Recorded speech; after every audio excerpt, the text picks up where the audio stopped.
Yo, hype sub. Thank you so much.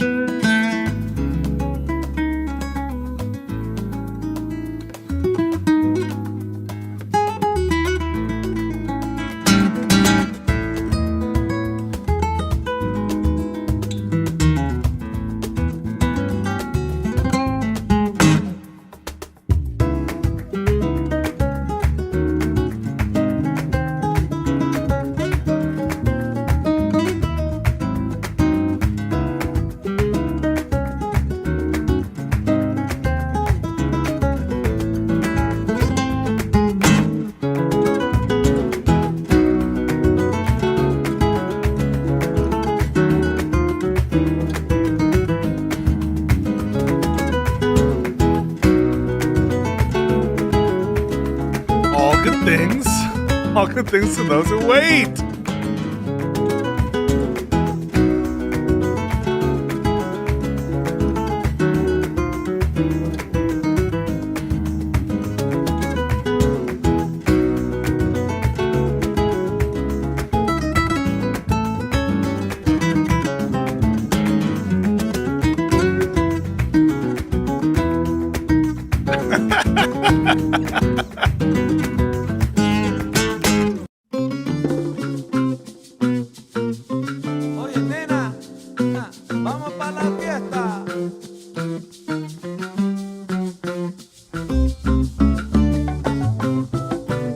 I'm aware.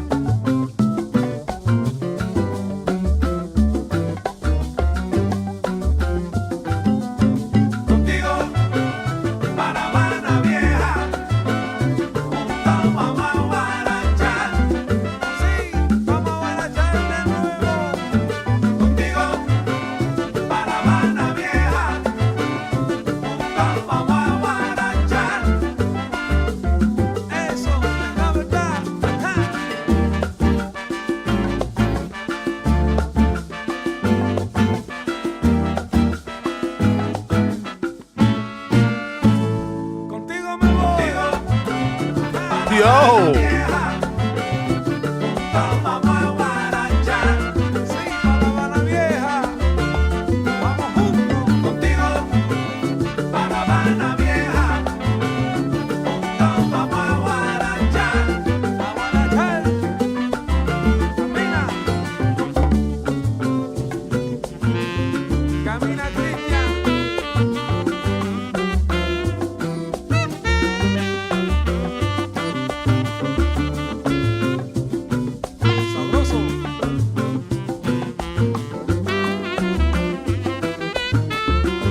Ulix Sniz?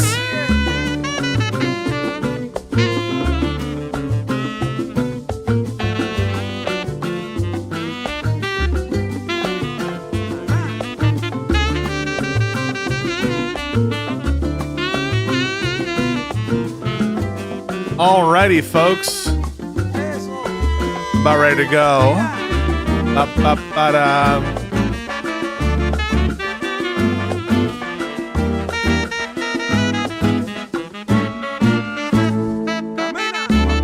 Enough of that. Enough of that stuff. How you folks doing? Great day to be an American patriot. So far, so far. We're gonna break down a little bit of this itsy bitsy ruling. This little ruling we have. What up from the South Side?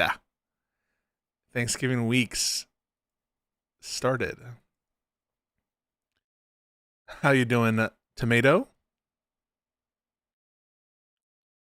Is it a problem that it was dismissed because Halligan was incorrectly appointed or whatever, rather than total bullshit? Yes, currently. Questions I do not know the answer to.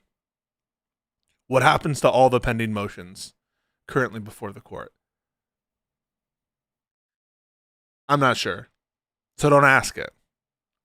I'll try to figure that out for you as soon as I can.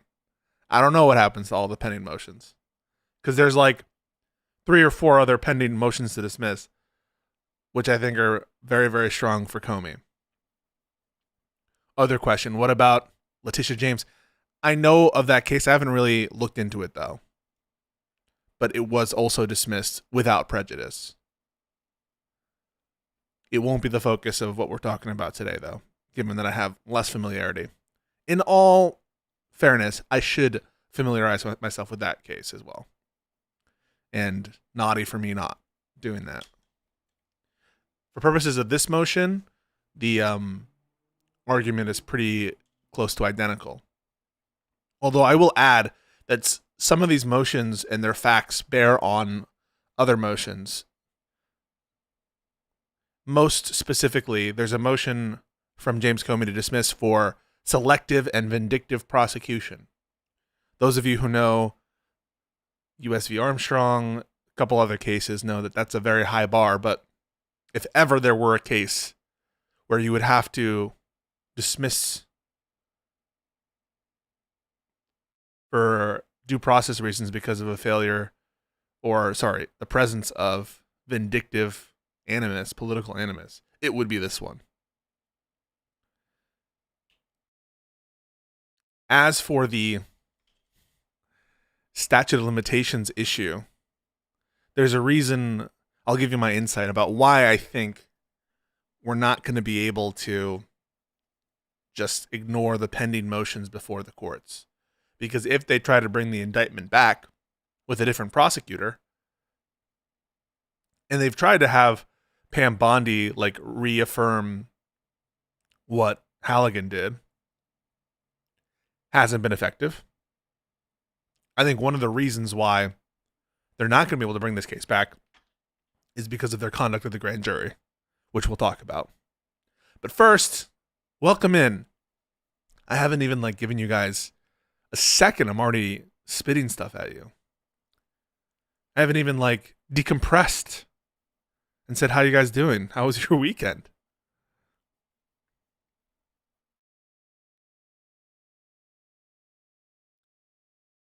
What up? Thank you so much for the follows and for the subs. I saw a sub earlier, so I wanted to forget who it was. But thank you for that. They couldn't even indict, right? We were all kind of this was the first motion to dismiss they filed. Trump is taking swings at Rand Paul again. Republican Party is infighting. Very, very great day to be an American patriot. Your PC died. I'm so sorry. So sorry about that. It's hard when that happens. I had a hard drive of mine fail I don't know, 8 or 9 months ago. No warning. These SDs, man, they'll never tell you. Did you talk about Mamdani and Trump yet? I haven't. I have not. Other than to say that I consider going and meeting with Trump not a sin in and of itself. That people are like, oh my God, I can't believe you met with Trump and you didn't give him a wet willy. And I saw little clips of it. By all accounts, he was able to be charming. This DOJ couldn't even indict a ham sandwich. Well, they indicted someone who threw a sandwich. They just weren't able to get a conviction. So I guess throwing sandwiches is legal now. Isn't that crazy? A DC jury. They just didn't convict a sandwich thrower, an admitted sandwich thrower. They have it on tape. The sandwich hit the ICE officer on tape. He rizzed that old man up. Losers always lose. Okay. Let's talk about Comey a little bit. We've been following this case from day one. That's why you got to follow the channel. That's why you got to like the videos. That's why you got to like the stream. Because we've been on this so closely, so carefully. And what we noted from the start is this case is bullshit under any of its many different theories. The theories all stem to statements given by Comey to Congress, various different statements. And the theories were all factually, legally dumb. Whether you're talking about statements regarding McCabe, potential leaks of McCabe to the press. These are what some of the questions that he was addressing in Congress are about, or that he, or that he gave false testimony regarding Dan Richman, a friend of his and a special government employee of the government at the time, with whom Comey confided and who's a professor, law professor.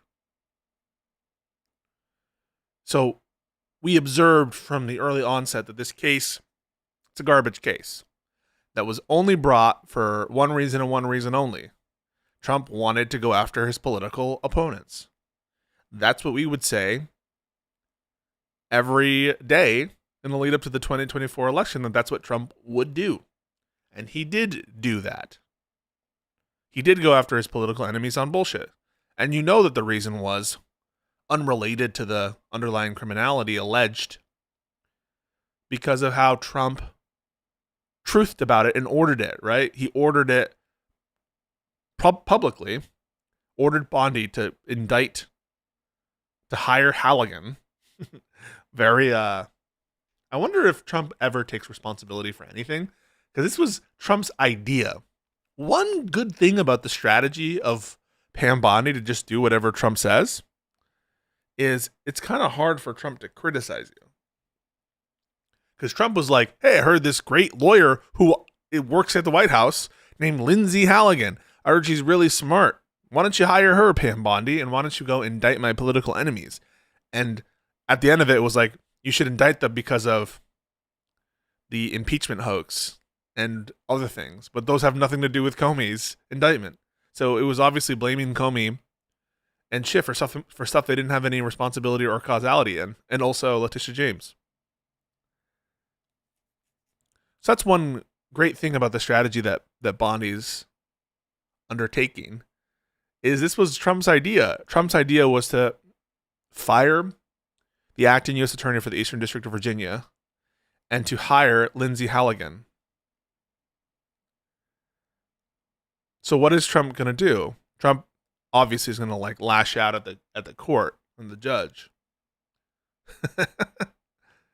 I don't even know if he's done that yet, but that's clearly what they're going to do, is this is a communist Marxist judge. This judge probably go after their family, start keep an eye on libs of TikTok. I mean, that's what it is to be an Article 3 judge these days, or a magistrate judge. Thank you so much for the watch streak. Appreciate you. You just have to suffer the withering scrutiny of every amateur detective in the MAGAverse, which we now have found out is 60% in India and Pakistan. Or Malaysia or something. But, kudos to those judges that, notwithstanding the foreign and thank you, Giselle. I've heard it's without prejudice that they can re-indict, but Kyle Cheney of Politico says the judge basically slammed the door on this. There is no legitimate peg to extend the statute of limitations on Comey. We're going to go through the whole opinion here. Let me cut the chase. It's dismissed without prejudice. What's the issue in trying to bring this case back? Is Comey has very good defenses already to the substance, as we've talked about. I'm not going to go into all of the substantive defenses. Part of that is contained in a motion dismiss for literal truth and because of the ambiguity of the questions as well as the facts. So there's already strong reasons to think that this case is not going to result in a conviction for Comey on the merits. So there's an incentive issue there that's underlying all of this, and that no other career prosecutor really wants to put their credibility on the line for this case. This is, sorry, 1 second, folks. I'll be right back.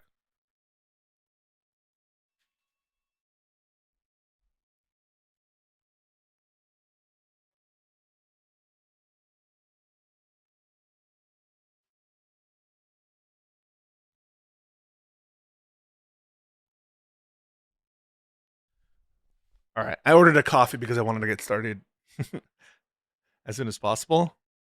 So we're just going to chill for a second while it's finally and totally delivered, because I don't want to get interrupted again while I go pick it up.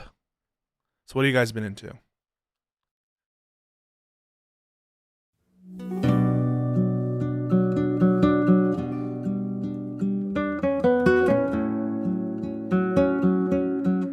Sucks. Never mind. This sucks. Just bring the coffee in the bag. Put it down. What is with this dude? Look at this dude.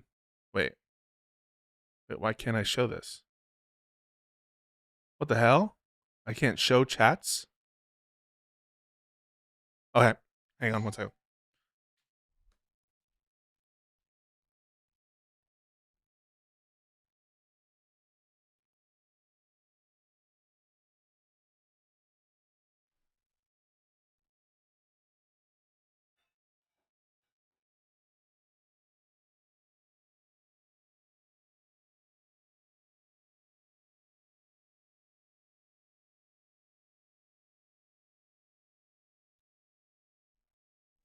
Hell yeah. Got my coffee. Coming back. Don't leave. Don't you ever leave.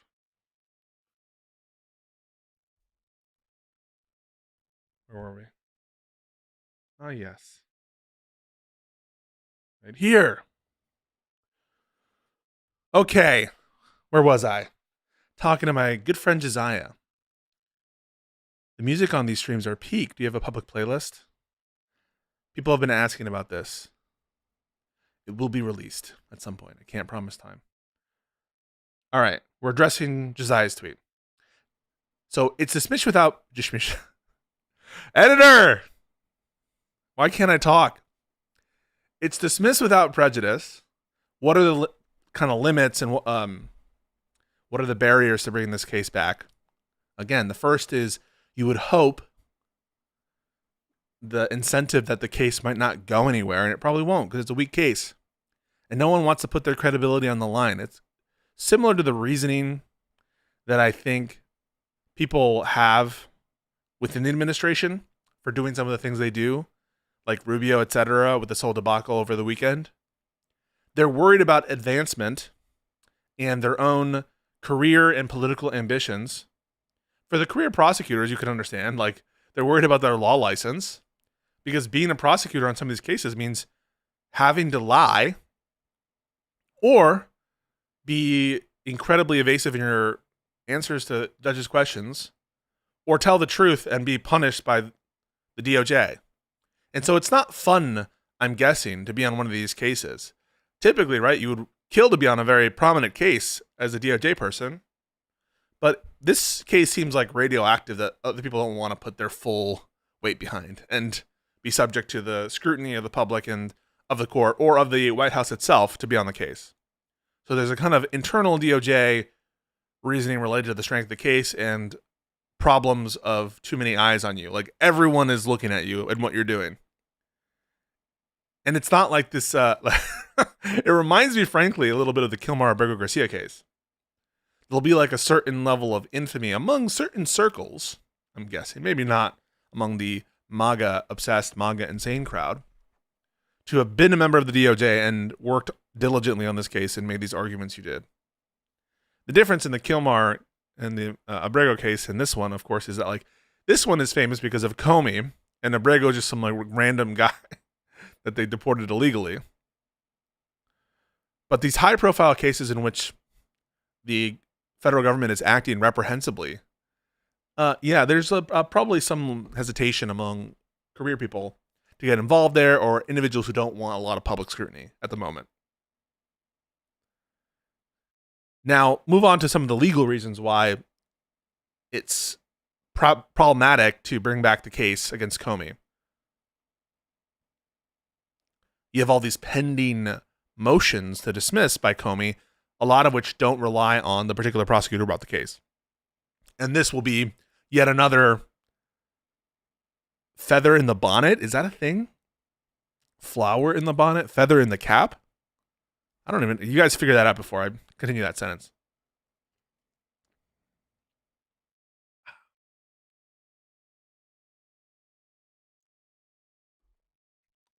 Feather in something. Feather or flower, I don't know. Making up idioms. I'm not sure what it is. Did I just make that up? Another feather in your cap. It is an idiom, but it kind of means something different than what I mean.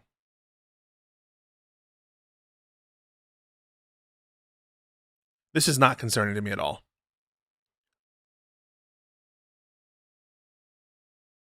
Another feather in the cap of the the defense, in pointing to the vindictive selective prosecution motion, the fact that they unconstitutionally appointed someone who had the prejudices against Comey that she did, that's additional evidence that this is a vindictive prosecution.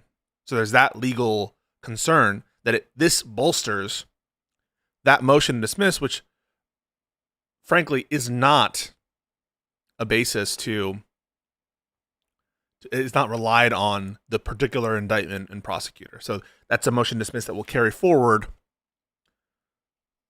even if hypothetically this would be filed by another prosecutor. James says that there's no legitimate peg to extend the expired statute of limitations. We'll talk about that too. Then there's the statute of limitations issue. The statute of limitations ran when this case was brought in September. It was filed like a day before the statute of limitations expired for the Comey's stuff. Now, there is a statute of law that once you indict, there's like a tolling provision for 6 months where you can like bring an additional case if there needs to be some adjustment or something. One of the reasons I don't think it'll apply here is because I don't think there was ever a valid indictment at all. Thank you so much for the membership. Guys, when you become a member to the channel, you stick it to the government. You punish them for what they're doing to old Jimmy Comey. They tried to go after Kimmel, then they went after Jimmy Comey. These gyms need to stick together.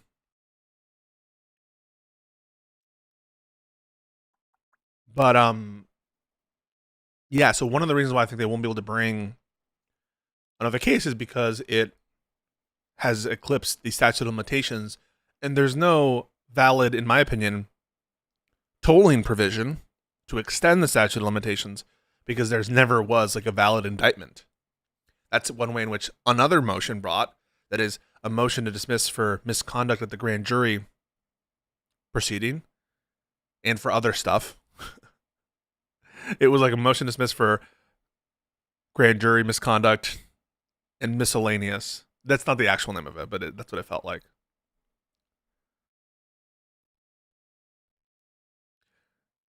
That because of that motion, I think it's unlikely to think that the indictment that was actually indictment in quotes fake presented to the judge or returned to the judge was not an indictment at all. And that misconduct is just wild. Remember what we're alleging here, right? The full grand jury, and there's additional evidence on this. The full grand jury heard the 3-count indictment. It was presented to the full grand jury, and the official response by the full grand jury was no true bill. So the grand jury on the first indictment, their like official vote was no. However, it seems that in talking it out, according to the grand jury foreperson, the grand jury like agreed with some of the legal theories, with the 2 other counts. Right? That's what it seems was the case according to the grand jury foreperson. But what actually happened, right? The official thing that actually happened was the grand jury said no to the whole indictment. Okay? So you have one indictment that says no true bill. Then look at this email. This is from like the one of the court reporter's account. All right? The court reporter says, after the deliberations, all the jurors were released. So far, the official action of the grand jury was to reject the entire indictment, and then they went home. They were released. Apparently, according to the foreperson, they agreed with 2 of the counts, but they didn't put that down in paper anywhere. And they didn't approve any part of the first indictment. And this is why we know, by the way, that the Trump administration is lying when they say they actually voted on the second indictment. The second indictment didn't exist while the grand jury was deliberating. And after the deliberations, they all went home. So there's this second indictment that's hastily created, and the grand jury foreperson signs it, as well as Halligan.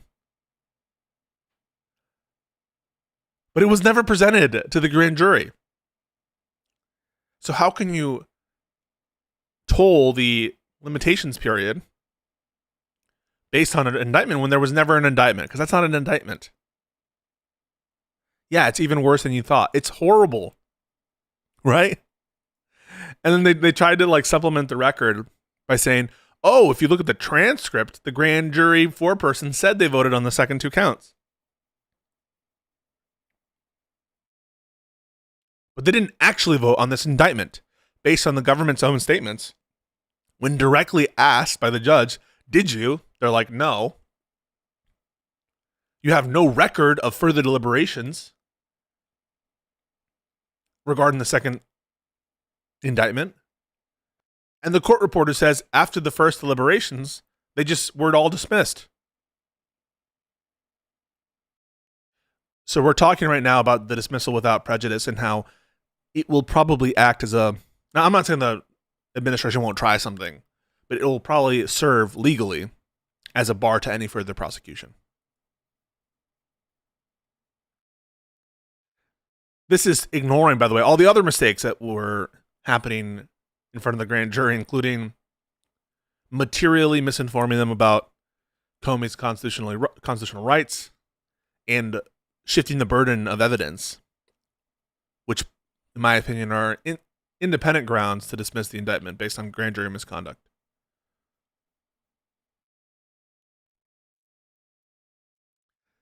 So Trump admin might try something crazy, something a little wild, but don't think that means legally this case is good to go. This was a shit case from the start. It remains a shit case. And if they try to bring it back, it will also be a shit case. It was pathetic that any self-respecting person, which of course a lot of Trump supporters are not, including and especially MAGA influencers, that they were cheering this on. Like, oh yeah, Comey. Like they didn't know shit about the case. It was dog shit. It was bullshit. It was lawfare. It was real, actual lawfare. And even if this motion gets reversed for some other reason, it will remain lawfare and incredibly unlikely to result in a conviction. Yeah, can't forget the illegal retention of privilege information, of unconstitutionally obtained under the Fourth Amendment information, and the decision not to get a warrant. All for purposes of rushing a vindictive and political prosecution. Anyway, why don't we go to the actual decision and read from it so you guys can understand and learn. Has Trump truthed yet? I don't know. The response will almost certainly be, this is a judge appointed by fucking who cares? They're all communists. They all hate me. Does anyone have any doubt that will be the response?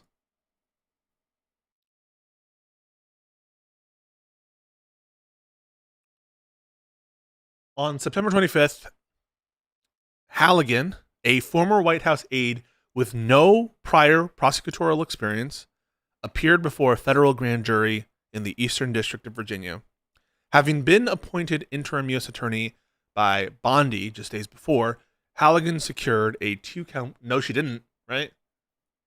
Already made a mistake. Didn't actually secure it. With making false statements to Congress and obstructing a congressional proceeding. Comey now moves to dismiss the indictment on the grounds that Miss Halligan, the sole prosecutor who presented this case, was unlawfully appointed. As explained below, I agree with Comey that the AG's attempt to install Halligan was invalid. And because Halligan had no lawful authority to present the indictment, I will grant the motion without prejudice. But as we talked about, it will likely serve as a prejudicial bar in Comey's case to further prosecution. I didn't talk to Ryan Mauley about this indictment, but understand the gravamen of what the court is saying here.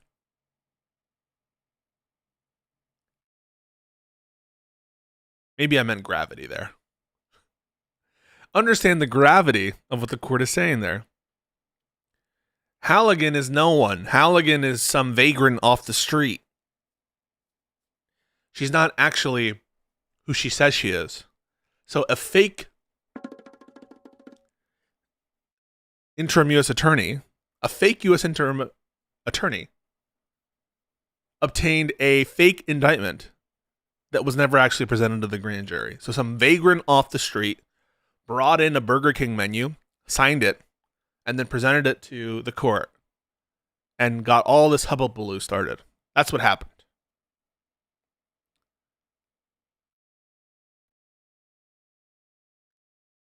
Legal background. The Appointments Clause prescribes the exclusive means of appointing officers of the United States.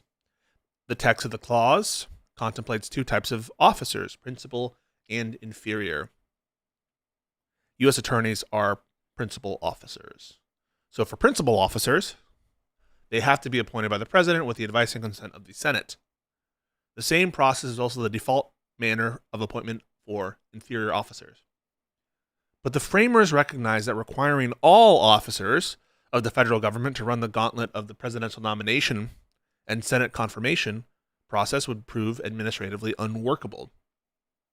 So on one of the last days of the convention, they authorized an additional and streamlined appointment process for inferior officers. That provision, sometimes referred to as the accepting clause, permits Congress by law to vest the appointment of inferior officers in the president alone, in the courts of law, or in the heads of departments. For U.S. attorneys, Congress has preserved the constitutional default rule that they're superior officers, right? They're principal officers. The inferior officers are like AUSAs, janitors, legal secretaries. These people don't need to go through the gauntlet of the nomination process. You get me? Press 1 in the chat if you get me. 2 in the chat if you don't understand. We make it easier for these scrubs than we do for these principals. But a U.S. attorney, that's a big honcho, all right? That's a big enchilada. It's a big taco. They have a lot of power. And they're in charge of their respective district prosecutors. Uno. Thank you.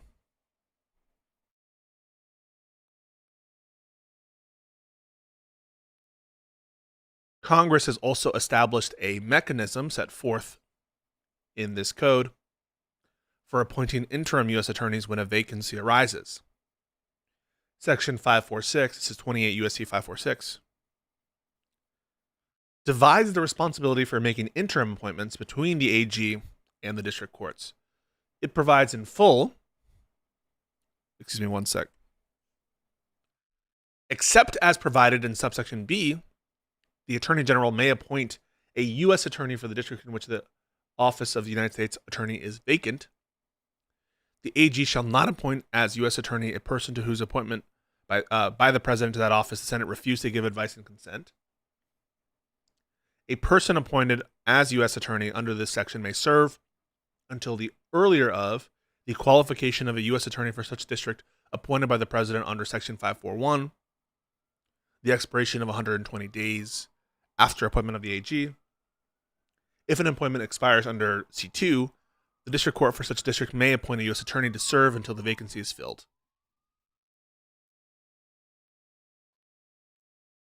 Another statute, the Federal Vacancy Act, allows the president to direct certain officials to temporarily carry out duties of a vacant office in the acting capacity, but that's not an issue here.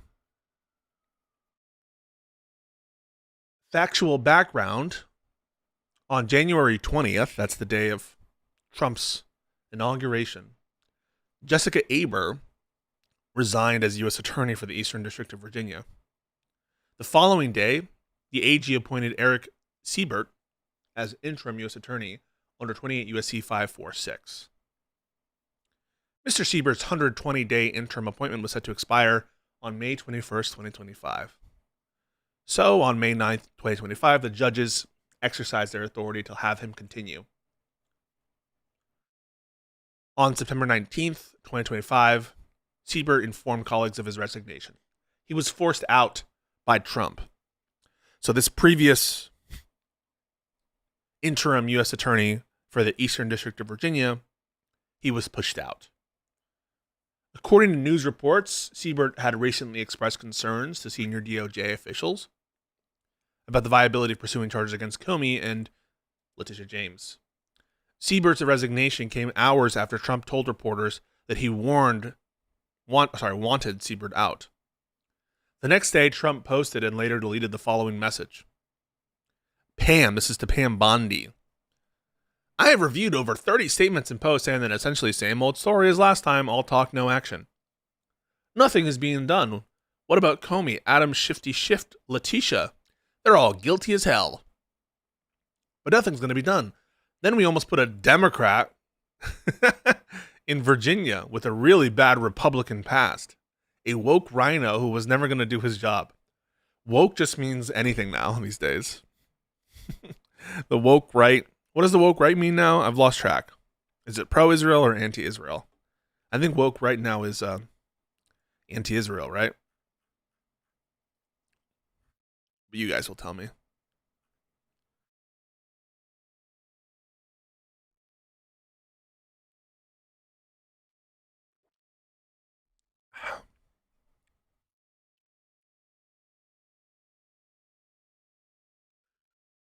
Anyway, he lied to the media and said he quit, and then we had no case. No, I fired him, and there is a great case.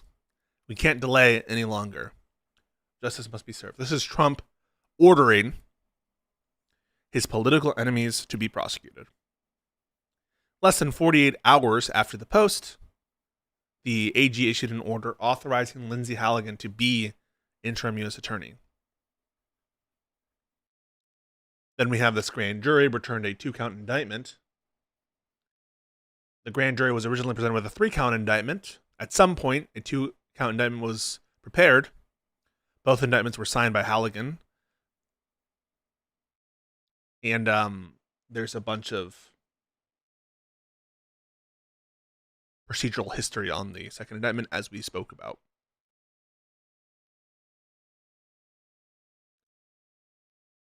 On the 20th, Comey moved to indict, blah, blah, blah.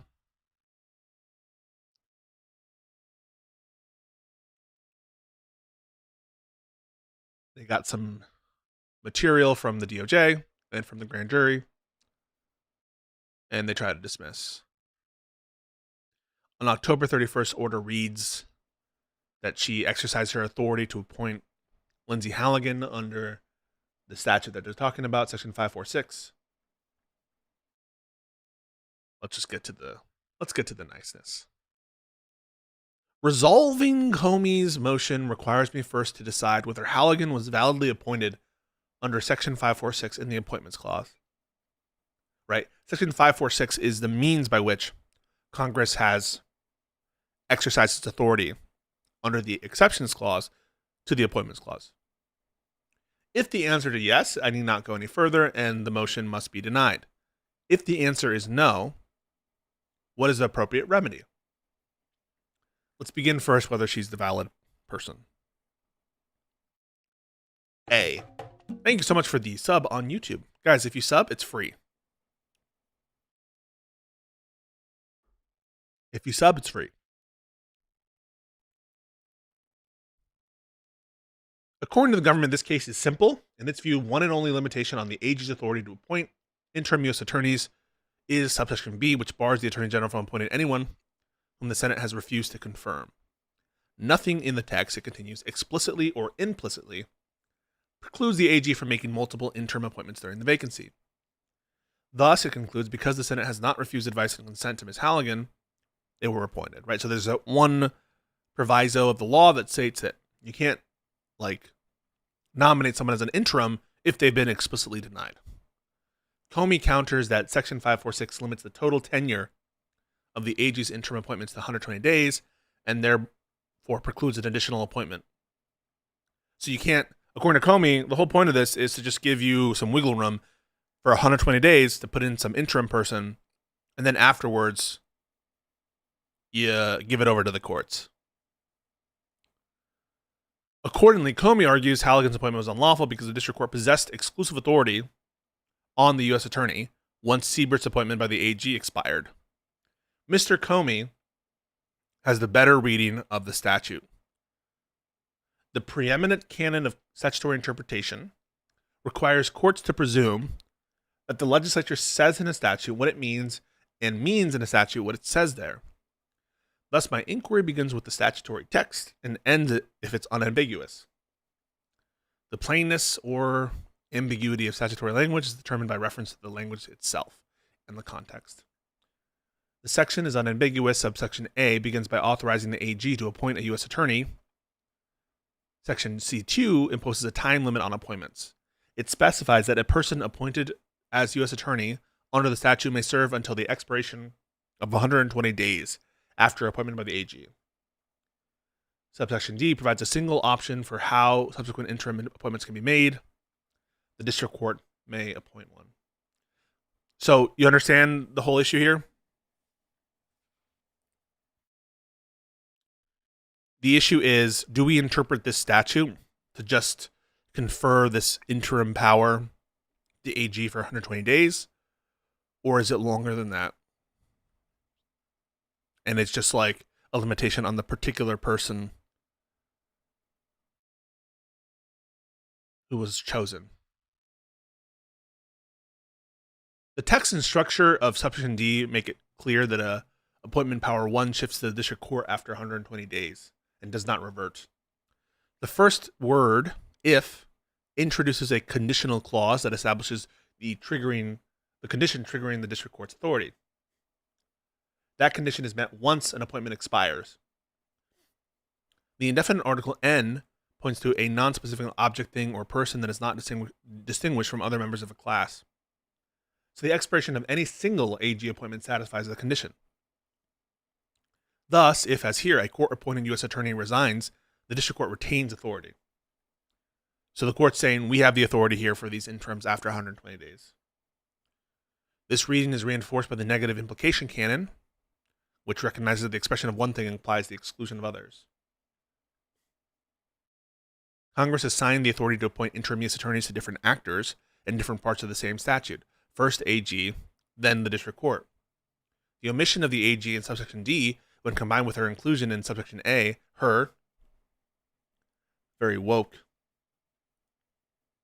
is strong evidence Congress did not intend AG to retain power after 120 days. Adopting the government's contrary reading would render subsection D insignificant, right? If you interpret it the way AG Barr wants and the government wants, I can just reappoint different people and the courts will never have access to manage the interim process.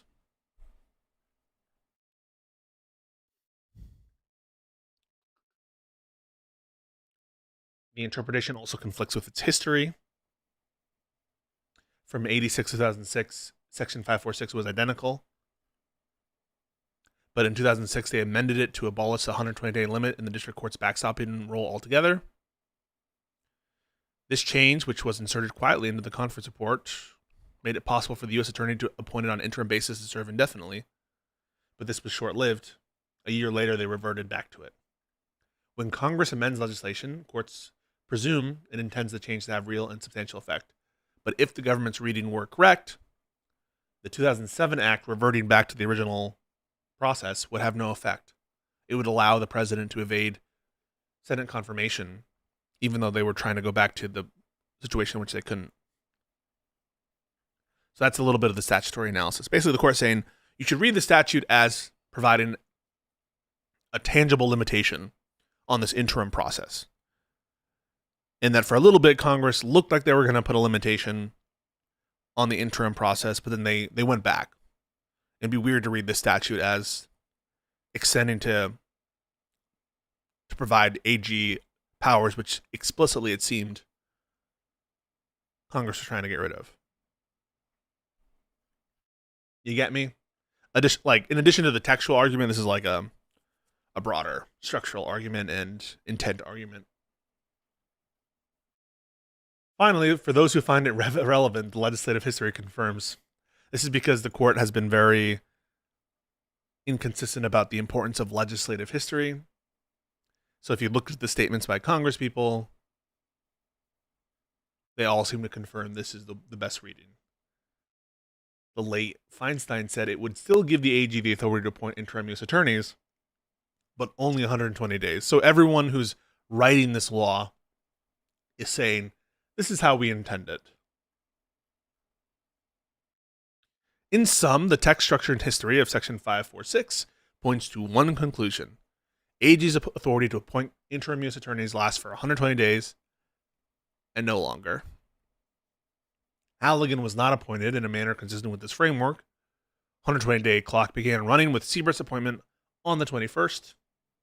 When the clock expired on May 21st, 2025, so did the AG's appointment authority. Consequently, I conclude the AG's attempt to install Halligan as interim U.S. attorney was invalid. She has unlawfully been serving in that role since September 22nd, 2025. Oh, we love to see this. And the appointment also violates the Appointments Clause. As discussed, the Appointments Clause allows Congress to by law vest the appointment of inferior officers in different groups. Through Section 546, Congress devised a statutory scheme that vests the appointment of interim U.S. attorney, first in the head of a department and then in the courts of law. Because Halligan was appointed in violation of that scheme, her appointment was not authorized by law, and it also violates the Constitution. But it kind of like rises and falls together. So because it violates the statute, it violates the Constitution. Resisting this conclusion, government briefly asserts that not every action in excess of statutory authority is ipso facto a violation of the Constitution. That is true, but besides the point. An officer cannot lawfully exercise the statutory power of her office at all unless she has been properly appointed under Article 2. And here, Halligan has not been appointed by the president through a vested consent or through a Congress-approved process. So an Appointments Clause violation has occurred. The next question is what to do. Dismissal is appropriate. The Appointments Clause is more than a matter of etiquette or protocol. You need to actually follow it. I love this, by the way. Every time there's a violation, of the Constitution from the federal government, they just want to move past it and be like, oh, we can't do anything. In fairness, they've been encouraged by the Supreme Court, who seems to think that many provisions of the Constitution are merely optional. They're more like guidelines than actual rules. See Section 3 of the 14th Amendment. Mr. Comey contends that Halligan's unlawful appointment renders all her purported official actions void ab initio. He therefore argues the case must be dismissed because Halligan was not lawfully exercising executive power when she appeared before the grand jury alone and obtained his indictment. I agree. In light of these principles, I conclude that all actions flowing from Miss Halligan's defective appointment, including securing and signing Comey's indictment, constitute unlawful exercises of executive power must be set aside. There is simply no alternative course to cure the unconstitutional problem. Wait a second, folks. Here's an issue. Oh, actually, I don't know if there's an issue. If the courts are in control of who the interim U.S. attorney is, how does that work with the removal power, which this Supreme Court has seemingly given maximal deference to the president? So now what's going to happen, right? Like, let's say the court nominates someone to be the interim U.S. attorney for the Eastern District of Virginia. Can Trump just keep pressing delete on everyone, on everyone the court appoints? In other words,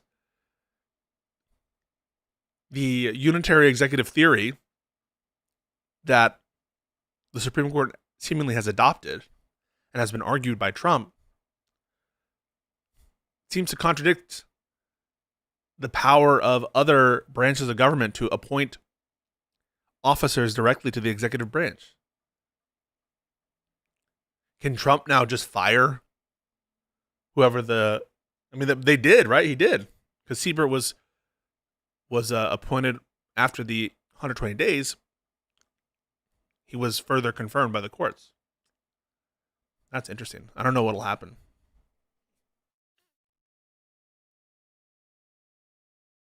Right, but the AG doesn't. They can nominate someone to that position, but it'll have to go through the Senate.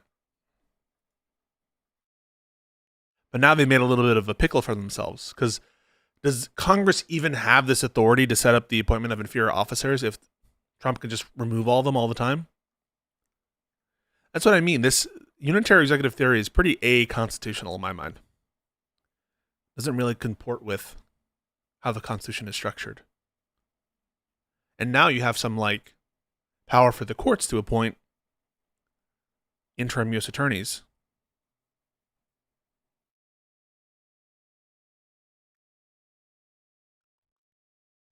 The government attempts to counter this result, that is the result of dismissing the indictment, with several arguments, but none is persuasive. First, the government argues that whatever her status as U.S. attorney, Halligan still validly obtained and signed the indictment as an attorney for the government. In support of this argument, the government relies on the AG's October 31st order, which retroactively appointed Halligan to the additional position of special attorney 3 days before he was indicted. Although the AG has the power to appoint subordinate officers, the government has identified no authority allowing the AG to reach back in time. They have such a problem with linear time. Right? Do you guys understand? They're their own worst enemy. In the situation of... what was this? Oh, the Texas redistricting gerrymandering thing, right? All they had to do was say, yes, we are redistricting for politics, because we're allowed to do that.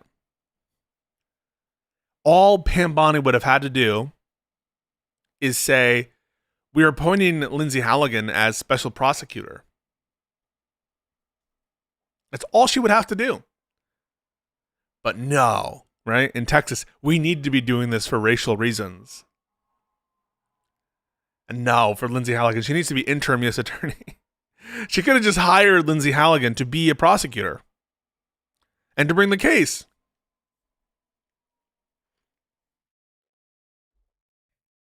But she had to be interim U.S. attorney. Oops. And so what does Pam Bondi try to do? She tries to go back in time. Right? She writes this order on October 31st. And all the MAGA crowds like, see, libtards? She was appointed validly. Look at this order from a month later saying that she's the special counsel. Right? Pam Bondi she goes to get Doc. What's this guy's name? I don't even know his name. Doc, is it Doc Brown? Who's Doc Brown? From Back to the Future. She goes back in time. And she says, oh yeah, we're also backwards in time appointing you as special counsel. Nor can the variation between the different orders be dismissed as a mere paperwork error. It's always for them, it's always a paperwork error, right? But you'll listen to Rob talk about the defective FISA warrants. Imagine you trying to sell that as a paperwork error. Oh, it's just a paperwork error that we didn't get the indictment presented to the grand jury. It's just a paperwork error that we need to go back in time to fix.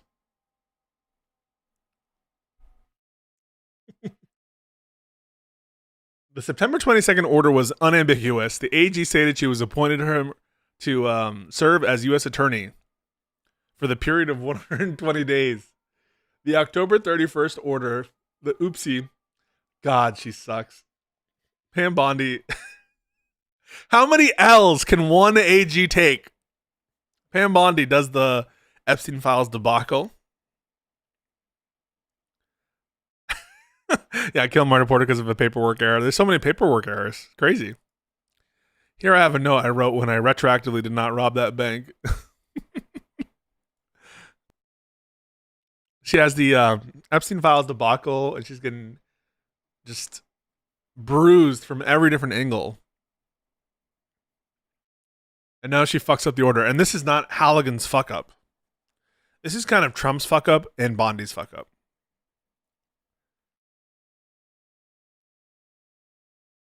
I'm telling you guys, like, one of the best elements of the Trump administration is their incompetence. They're so horrible and incompetent that they make mistakes like this.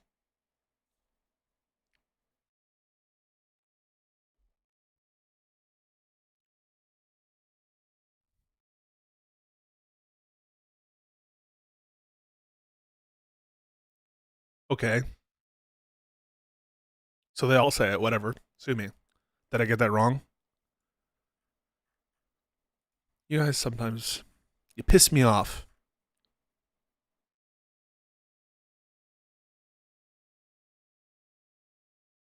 Regardless of what the AG intended or could have done, the fact remains that Halligan was not an attorney authorized by law to conduct grand jury proceedings when she secured the indictment.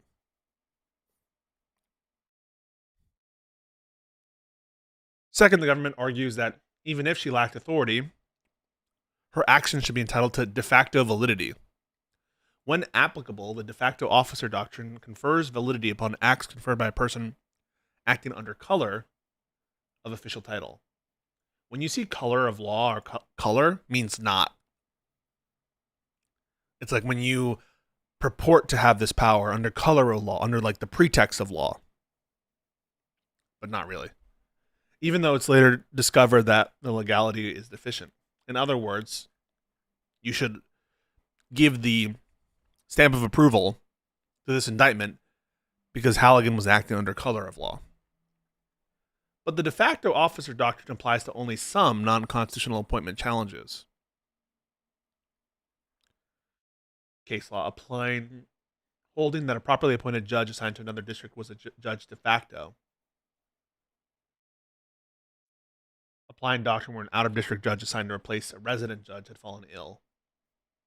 It has no application when the appointments clause challenges are involved.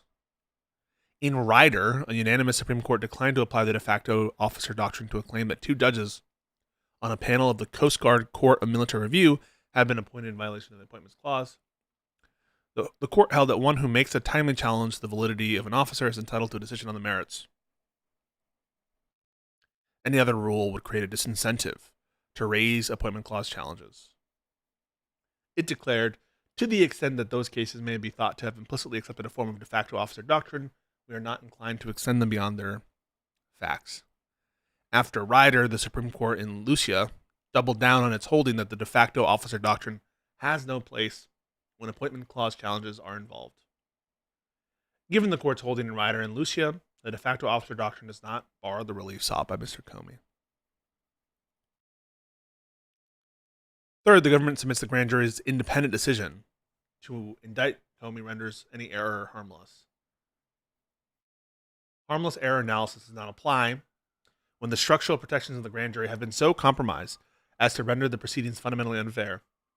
This case presents the unique, if not unprecedented, situation where an unconstitutionally appointed prosecutor acted alone in conducting a grand jury proceeding and securing an indictment.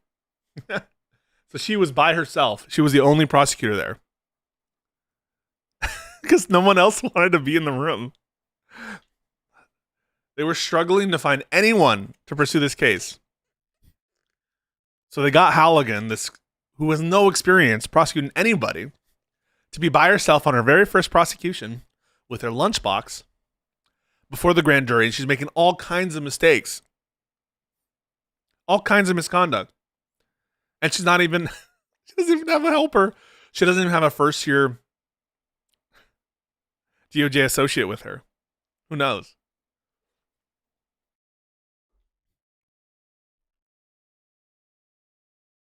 In light of the near complete control that prosecutors wield over the grand jury process, such an error necessarily affects the entire framework. Right? How can you say it was harmless error when the person who's exercising like total and complete procedural control over the grand jury by themselves, when they are themselves the problem? As a final fallback position, the government argues that even if Comey's indictment is flawed, dismissal is inappropriate because the AG has ratified it after the fact. Even assuming the agency law doctrine of ratification can be used to cure defective indictment, there's no authority holding as much. The AG's attempt at ratification here fails. Ratification is the affirmance by a person of a prior act which did not bind him but was done or professed to be done on his account.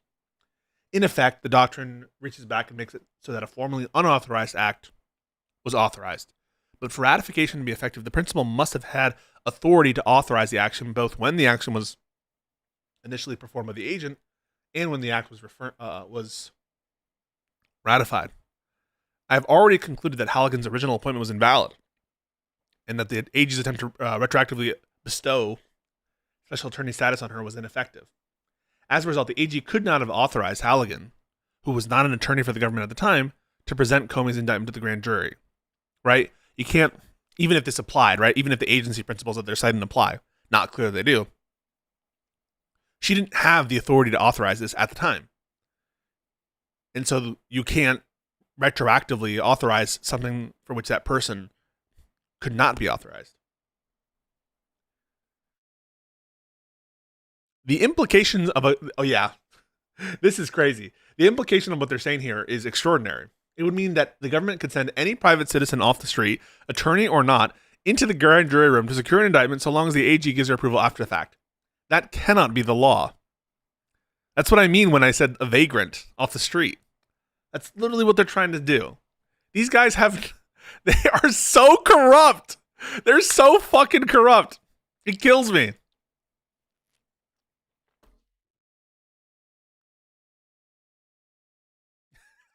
He just grabs someone. Please. QAnon shaman, we need you to secure this indictment. Go do it. Hey guys, we're here for the grand jury. And the AG later on says, retroactively appoint you special counsel, retroactively appoint you interim this and that.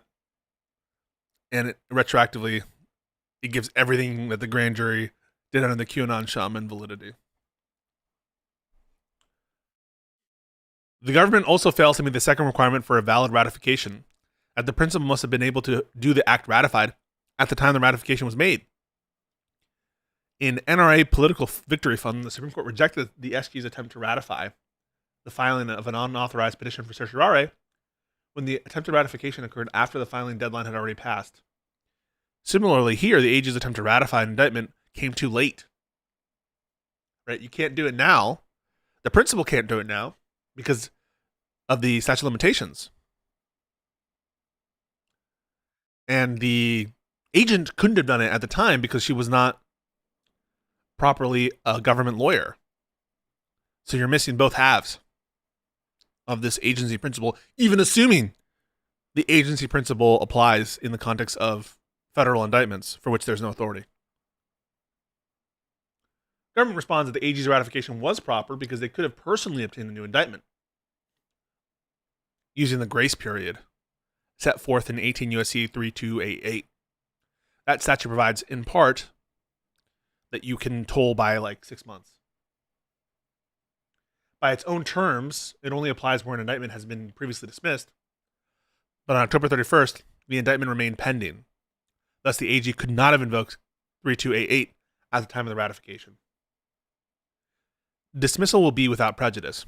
Having found that Halligan's appointment violates the Appointments Clause, the remaining issue is whether it should be with or without prejudice. Comey says dismiss with prejudice. The government says we need to have more flagrant behavior. Ultimately, I believe SCOTUS decides this and says without prejudice, I guess. I will do the same as what SCOTUS did. I will invalidate the ultravirus acts and dismiss without prejudice. So basically, SCOTUS seemed to do this before, so I'll do what they did. Cool. For the reasons set forth, it is hereby ordered and adjudged.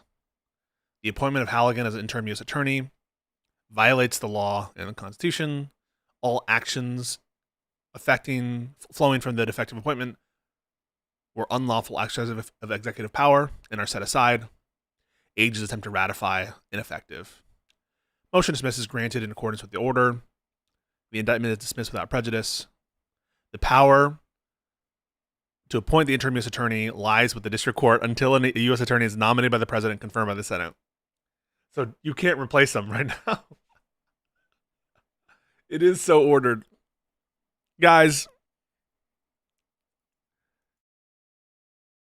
very funny. This is just a very funny situation. You have to laugh because if not, you'll cry at like how far we've fallen as a society. Like these guys are so corrupt. Actually insane.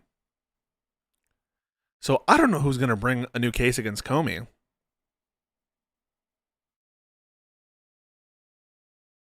But if they do, that case is going to have a big uphill climb. Oh yeah, and they're investigating Mark Kelly.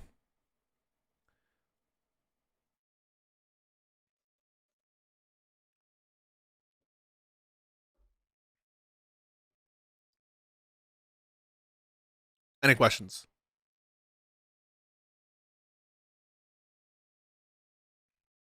My big takeaway is this is a distraction for the administration. And time's running out. They don't have a clue. Their approval ratings are tanking. The midterms are coming up. Their Congress people now are resigning early. They're fighting internally. They're disorganized. They're a mess. All the black pillars need to get the fuck out. We're not out of the woods, but we need to take advantage and crush the opposition. Keep pushing on all cylinders. Call out their corruption every day. If you're talking to a family member or friend and this comes up, keep doing what you're doing. This shit sucks. And everyone knows it. Look at the numbers for Trump. Let me just check. I'll read them out to you because I don't think that I'm subscribed, but I don't think that I'm allowed to. I think they paywall this.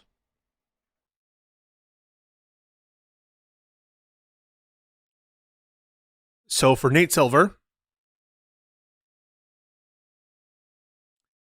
net approval right now is minus 15. That would put him at 41.3% approval only and 56.2% disapproval. On the issues, they disapprove now of Trump on immigration, which was his strongest issue, by 8 points. Something like that. Let's make sure I'm right. 7.4 points. So they only 44.9% approve of Trump on immigration. On the economy, disapprove is at like 60%, approve 37% only. So we're talking 20 plus points disapprove on the economy. On trade, similar numbers, exact same numbers. On inflation, 31% approve, 66% disapprove. So now we're talking, what, 35% underwater on inflation? So repeat. minus 35 inflation, minus 22 economy, minus 18 or 19 trade, and minus 7.5 immigration. And everything that the Trump MAGA influencer cares about, Epstein files, and these useless charges and cases against various different sacred cows of the left. Imagine thinking that like Comey's a sacred cow of the left. Democrats fucking hate Comey because they've, I think, correctly perceive him as fucking over Clinton with an announcement that was contrary to Justice Department procedure and norms that probably cost Hillary the election. Now, in some sense, I think that Comey's a bit of a showboat, and I have my criticisms of Comey, but I fundamentally respect Comey way more than any Republican currently on offer. But yeah, the whole country is reacquainting themselves with Trump, and they're already sick of it. We're not a full year into the administration. With these numbers, and with the Republican focus now on the midterms, there's a great opportunity for us to get ourselves out of this mess that we're in collectively. And more shit like this, more dysfunction, more incompetence, more illegality that is blatant, I think will help us in the long term. Additional distractions for them to take their eye off the prize. The midterm should be a bloodbath. And that's what I got, folks. Let me just check real quick. I think we're doing Live and Learn tonight at 2. Or sorry, at 7.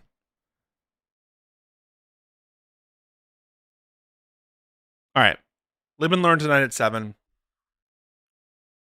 I'm like, I need to recover. I've like just now realized I have a little bit of a cold or something.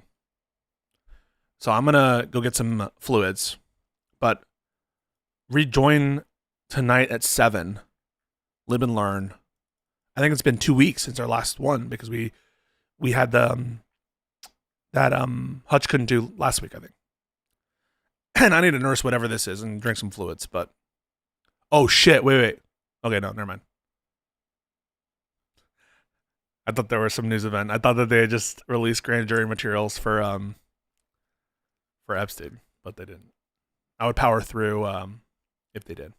I'm gonna go recover, get ready for 7, and we might do some call-ins after 7 for another stream. But I appreciate you all very much. Stay cool, follow the channel, and we'll be in touch. See you tonight at 7, and then maybe after for some call-ins, additional information.